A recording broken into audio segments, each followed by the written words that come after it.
Film की शुरुआत में मैक्सिको को 1963 में दिखाया गया है। खुदाई के दौरान मजदूर एक डिब्बा निकाल रहा था। उसके बाद एक दीवार दिखाई दे जाती है, उस पर बहुत सारी तितलियां थी। इस सीन में एक लड़की अपने कमरे में बैठी दिखाई दे रही है। वो अपने कमरे में पैरों के निशान से सचेत हो जाती है, लेकिन वह कोई नहीं था। लड़की डरकर कमरे से भाग गई। जब वो बाहर आती है तो इसे एक रहस्यमयी बॉक्स दिखाई देता है। इसके पीछे कोई लड़की को खींचता है। अब हम पता लगाएंगे कि बाद में लड़की का अपहरण किसने किया। बाद में एक भयानक स्ट्रक्चर दिखाई देता है, वो उस लड़की का घर था। फोकस एक महिला चित्र पर चला जाता है। उसका नाम एम्बर था और वह अवैध रूप से अमेरिका आई थी, इसलिए उसके पास कोई आईडी नहीं थी। आईडी नहीं देने पर होटल मैनेजमेंट ने उसे बाहर कर दिया। एम्बर एक सिलाई कारखाने में नौकरी करती है। एम्बर देखती है कि एक पोस्टर उस पर लिखा हुआ था, हम तुम्हें कम किराए पर कमरा देंगे, यहाँ केवल लड़कियों को जाने की परमिशन है। एम्बर इसके कारण खुश हो जाती है कि उसे और क्या चाहिए। फैक्ट्री में एम्बर की एक दोस्त बन जाती है। अगले दिन एम्बर पते पर पहुंच जाती है और वहाँ रेड नाम के एक घर में एक मालिक से मिलती है। ये वही इमारत थी जहाँ शुरुआत में लड़की गायब हो गई थी। एम्बर उससे पूछती कि यहाँ कौन रहता है। वो कहती है तुम्हारे अलावा सिर्फ एक लड़की रहती है, वो तुम्हारे कमरे के सामने रहती है और वो एम्बर से 1 महीने का किराया ले लेती है एज एन एडवांस। और एम्बर को रात में जल्दी आने के लिए कहता है। शराब पीने और स्मोकिंग करने जैसी चीजों की परमिशन नहीं है, इसलिए एम्बर ये सब मान लेती है। फिर एम्बर उस कमरे में शिफ्ट हो जाती है। जब एम्बर रात को सोने जा रही थी तो उसने अपने कमरे के फर्श पर एक छोटी सी खिड़की देखी। इसका रास्ता बेसमेंट की तरफ खुल रहा था। रात के टाइम यहाँ से महिला और बच्चों के रोने की आवाज सुनी जा सकती है। एम्बर सोचती है कि अजीब है। वो रात में सोते टाइम इसके बारे में सोचती है। इसके बाद एम्बर सो जाती है। यहाँ पता चला कि एम्बर की माँ की हालत ठीक नहीं है, इसलिए एम्बर अमेरिका में इलीगली नौकरी करने के लिए आई थी ताकि वो पैसा कमा के अपनी माँ का इलाज करवा पाए। उसकी माँ हमेशा उसके सपने में दिखाई देती है, उससे वो अक्सर बातें करती है। एम्बर अगले दिन इमारत की लड़की से मिलती है, मतलब सामने वाले फ्लैट की लड़की से। लड़की एम्बर को बताती है कि रेड एक बुरा आदमी है, तो उससे बच के रहना। ये कहकर लड़की निकल जाती है। एम्बर इग्नोर कर देती कि उसने ऐसा क्यों कहा और वो फैक्ट्री चली जाती है। एम्बर के दोस्त उसको बताते हैं कि अगर तुम्हें आईडी चाहिए तो तुम्हें 3000 रुपए लगेंगे। एम्बर कहती है 3000 क्यों? तुमने तो 1000 ही बोला था। उसके दोस्त ने बोला क्योंकि तुम अमेरिकन नहीं हो, इसीलिए 3000 लगेंगे। एम्बर अपने अंकल के घर जाती है, लेकिन अंकल उससे फिर आईडी बोलते हैं अगली बार लाने के लिए, मैं तुम्हारे जॉब के लिए कुछ करूंगा। एम्बर के अंकल को पता नहीं था कि एम्बर के पास कोई आईडी नहीं है। उनको लग रहा था कि एम्बर के पास आईडी है, इसीलिए वो उसे जॉब ऑफर कर रहे थे। बाद में जब एम्बर उसके होटल पहुंच जाती है तो उसे बेसमेंट से कुछ अजीब आवाजें आती हैं। एम्बर वहां चेक करने जाती है। इसी बीच रेड वहां जाता है और एम्बर से कहता है कि बेसमेंट में जाना अलाउ नहीं है क्योंकि ये प्राइवेट प्लेस है। एम्बर नोटिस करती है कि एक कमरा है जहां पर बहुत सारी अजीब सी चीजें हैं।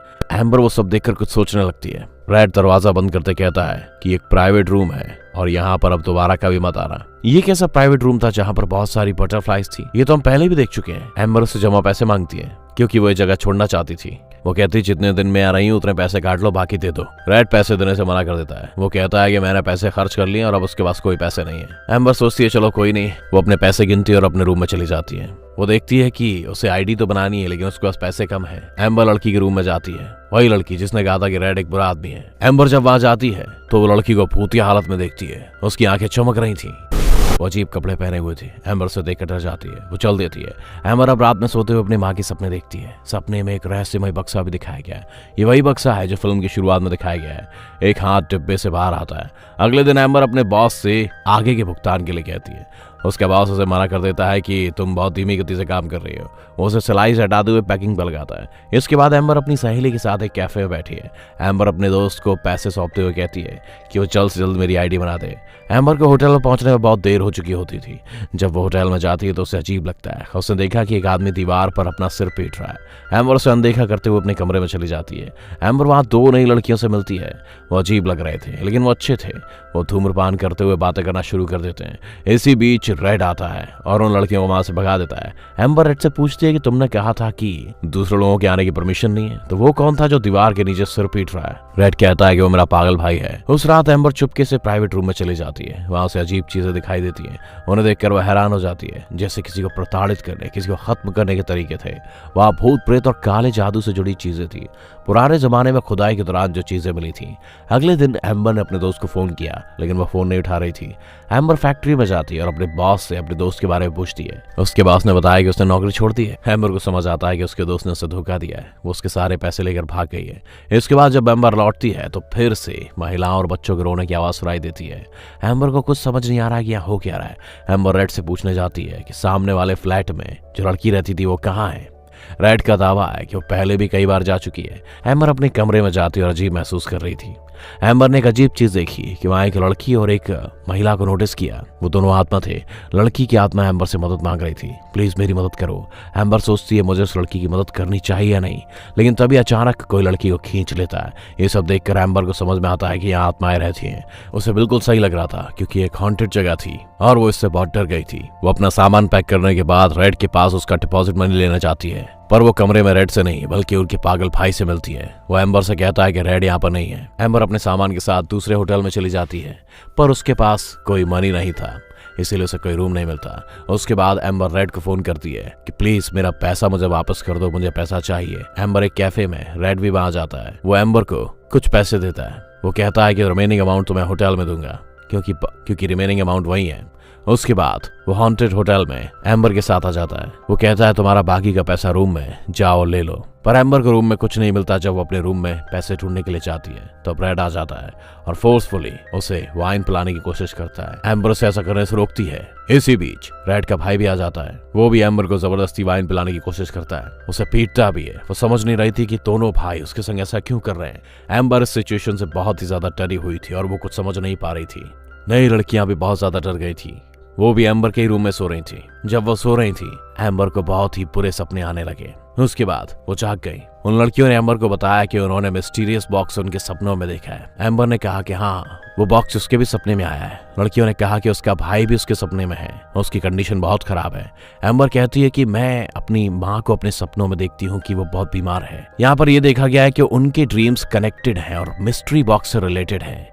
ये बात भी यहाँ कंफर्म करती है कि जो लड़की गायब हुई है वो भी उस बक्से की वजह से ही गायब हुई है, इसलिए समस्या बक्से में है। इसी बीच एम्बर के अंकल भी होटल के बाहर पहुंच जाते हैं। रेड का कहना है कि एम्बर यहाँ पर नहीं रहती। उसके चाचा कहते हैं कि वो ये रहते मुझे पता है, क्योंकि उसने मुझे ये पता दिया है। इसीलिए वो रेड को धक्का देते हुए अंदर आ जाता है। वो एम्बर के कमरे का दरवाजा खोलने की कोशिश करता है, लेकिन फिर रेड और उसका भाई उस पर पीछे से हमला कर देते हैं और तभी उसे पीटते हैं ताकि वो मर जाए। बाद में वो लड़कियों को एक कमरे में ले जाते हैं जहां लड़कियों के शव थे। वो अजीब कपड़े पहने हुए थे। ये वही कपड़े थे जो भूतों ने पहने थे। एम्बर को जो भूत दिखाई दे रहे थे वे उन्हीं को पहनाए जाते हैं और बाद में रेड उनके शरीर पर कुछ डालता है। वो उसे रिहा करने के लिए कहती है। रेड उसे रिहा करने से इनकार कर देता है। वो कहता है वो ऐसा नहीं कर सकता, मेरा भाई ये सब डिब्बे की वजह से करता था, मेरे पिता भी ऐसा करते थे और मेरा भाई भी ऐसा ही करेगा। उसने हमारी माँ के साथ भी ऐसा ही किया है और तुम्हारे साथ भी ऐसा ही होगा। इसके बाद रेड का भाई एम्बर को उठाकर बेसमेंट में ले जाता है। रास्ते में एम्बर कई आत्माओं को देखता है। उन्होंने भी वही कपड़े पहने थे और उनकी आंखें भी चमक रही थी। पता चला कि एम्बर ने भी यहाँ की भूतिया लड़कियों की तरह कपड़े पहने हुए हैं। इसका मतलब है कि एम्बर उनमें से एक होने वाली है। रेड का भाई एम्बर को तहखाने में ले जाता है। एक बहुत ही बड़ी जगह है, बहुत सारी मोमबत्तियां थी, कई लाशें थी, लेकिन वो बिना सर के शव थे। अब एम्बर को लिटा दिया जाता है और सामने मिस्ट्री बॉक्स रखा था, वो डिब्बा जो हर किसी के सपने में दिख रहा था। रेड का भाई उसके पीछे चला जाता है, लेकिन एम्बर के अंकल आ जाते हैं और उसे छुड़ा लेते हैं। वो उसे वहां ले जा रहे थे। इसके बाद वो एक अंधेरे कमरे में पहुंचते हैं। एम्बर देखती है कि वो अपनी माँ के साथ है।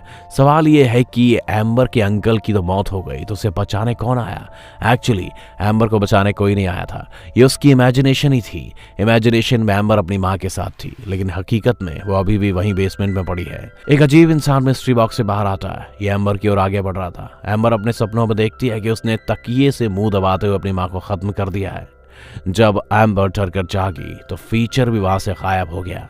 एम्बर अपने कमरे में जाती है। कई हथियार थे। एम्बर उनमें से एक हथियार उठा लेती है।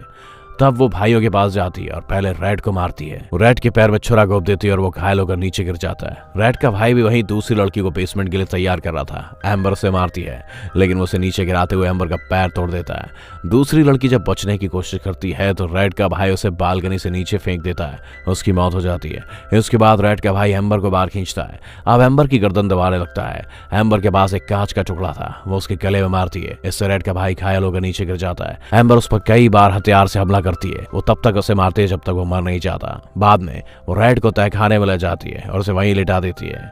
अजीबोगरीब जीव बॉक्स से बाहर निकलता है। ये रेड के सिर पर वार करता है। इसका मतलब ये है कि उसके शरीर को सिर से अलग ही कर देता है। एम्बर बाहर आती है और देखती है कि उसका टूटा हुआ पैर ठीक हो गया है। उसके घाव भी भर रहे हैं। उसकी आंखों का रंग भी बदला हुआ दिखाया गया है। आइए आपको यहाँ कुछ जरूरी बातें बताते हैं। ये वही बॉक्स था जिसे खुदाई के बाद 1963 में निकाला गया था। रेड के पिता को यह डिब्बा मिला। डिब्बे के अंदर एक भूत था जिसने रेड के पिता के शरीर को अपने कब्जे में ले लिया था। रेड के पिता ने वो सब कुछ किया जो उस प्राणी रानी ने उसे करने के लिए कहा। उनके बाद ये सब ब्रैड के भाई ने किया, क्योंकि अब ब्रैड के भाई पर भूत सवार हो गया। अब क्योंकि वो मर गया, भूत ने एम्बर को अपने वश में ले लिया है। अब इस जीप का हर काम एम्बर करेगी, लोगों को मारना और इसी तरह के काम करना उसे पसंद है। इसी के साथ फिल्म खत्म हो जाती है।